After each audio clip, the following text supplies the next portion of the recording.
to another cosplay tip, especially for those who are modifying Nerf blasters, because one of the questions I kept getting asked and never really posted on my channel is how to remove, let's see, these warning labels. Caution to avoid injury, 2006 Hasbro, loading instructions that you can barely read because it's the same color as the plastic, and possibly serial numbers. Now, for this purpose, I'm leaving the Nerf logo on, but you can use the exact same method I'm using to remove that as well. Pretty much, most people just tell you to just sand them off, which is exactly what you'll be doing. But for this one, we're not just gonna sand it off so much as we're going to wet sand it off. Now, it's the exact same method, except it does two things. One, it limits the amount of dust that you're gonna collect because it's wetting up the Nerf blaster and the sandpaper and what you're sanding off. Therefore, it's dust control. You can rinse it off right after, and it's pretty much a lot smoother and a lot better to do it at this stage. Now, in order to do the wet sanding method, you have to remove everything out of the Nerf blaster. Like, the entire shell is clear. Like, whatever you're about to sand, just stack up a bunch of them and get ready to wash them out. You can do it in your sink, you can do it in a bucket of water, whatever works for you. I'm using the Zombie Strike long shot that I found at the thrift shop. I'm not going to be sanding this, but I will be prepping that later in another video I'll tell you about.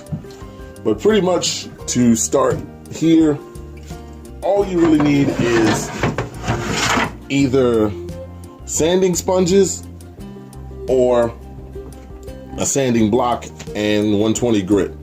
But make sure that the sandpaper that you're using is wet dry, which means you can use it wet or dry. If you try to use dry sandpaper wet, it's gonna fall apart and it's gonna be pretty much useless.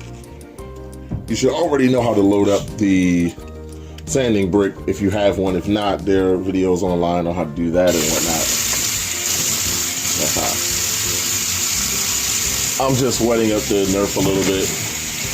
One, to clear out any dust or whatnot. When I clean out the Nerfs, I clean out the interior of it. I get a little soap in there and just flush out the entire blaster so that after I sand it and stuff and dry it, it'll be ready for paint. And then once paint is done, ready for reassembly. Now, got your 120 or between 80, 120, I think 160, but I know 120 works well for this. Find the portion of it that you want to get rid of and just sand away like normal. Pretty much, it's essentially still sanding, so it's still going to take some time to do.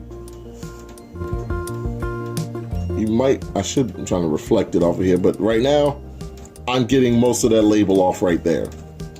And you don't see much dust around because it's all wet. The key for this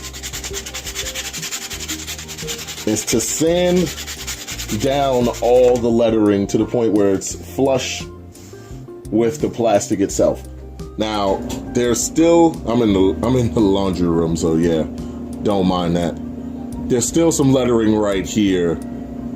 You'll be able to know while you're sanding and whatnot what needs to be removed and whatever. But yeah, with the wet sanding method, I'm doing this without a respirator because dust isn't flying everywhere. It's pretty much all contained, as you can see here. If it starts feeling like that, just rinse off some,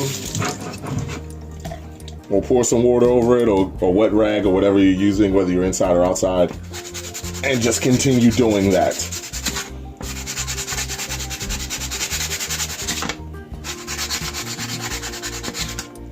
Pretty much once you get that label done, and it's relatively, pretty much virtually gone,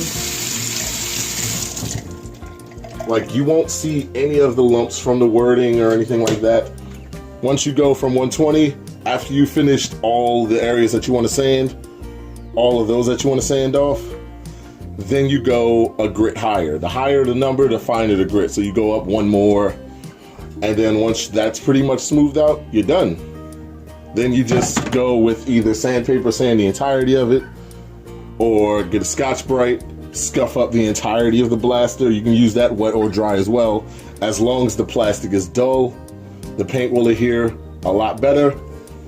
If for some reason you feel as though you want to go further into it, where you're just like, I am a perfectionist, I am my art, you're more than likely me. So you hit it with some filler primer.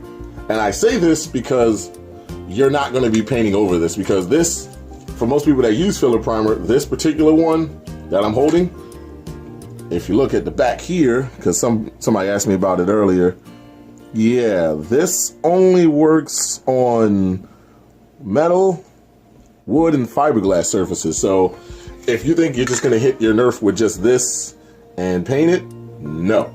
I'm only using this to fill over the areas that I've already sanded over, and then use the Scotch-Brite to scuff over it finally, just to fill in those little areas, those little detail spots. Then hit it with a plastic-friendly primer, and then from there, paint it as you see fit. Filler primer also works when you're doing the integrations, so you can fill in those very small, fine scratches and whatnot. Once you're done with that, you can see here that the bottom part here, it's gone. I'm trying to get some light on it, but yeah, the words are gone. The rest of that will just, oh wait, there's a little corner I need to get. Yay.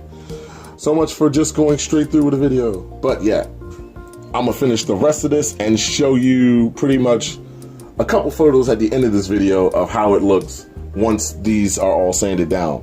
For the prints that are not raised but concave, that are inside the plastic, you fill that with body filler or whatever type of putty you use. It would just be fill and sand for that. But yeah, I'm gonna finish sanding this off and post some pictures at the end of this. Like the video, subscribe for more tips, and share this video with other Nerfers and cosplayers alike, because cosplayers, this works too. It's not just Nerf or nothing. It's Nerf or something. I'm still trying to figure out how to end these videos. But yeah, I'm gonna finish sanding this off. Like, comment, subscribe, share, all that good stuff. Hit the bell if you want to know every time I post a video. And if you want a long shot of your own, this particular model, a link for that is down below as well as the primer that I showed you here, which is this, which is just for sanding or whatever, but I would not just use this only. This is just, you know, to prime it and do that finalized sanding before you hit it with a primer that works good for plastic. Rust-Oleum, Krylon, there's a couple other ones. I'll post those in another video, but this is a tip for sanding down the fine print.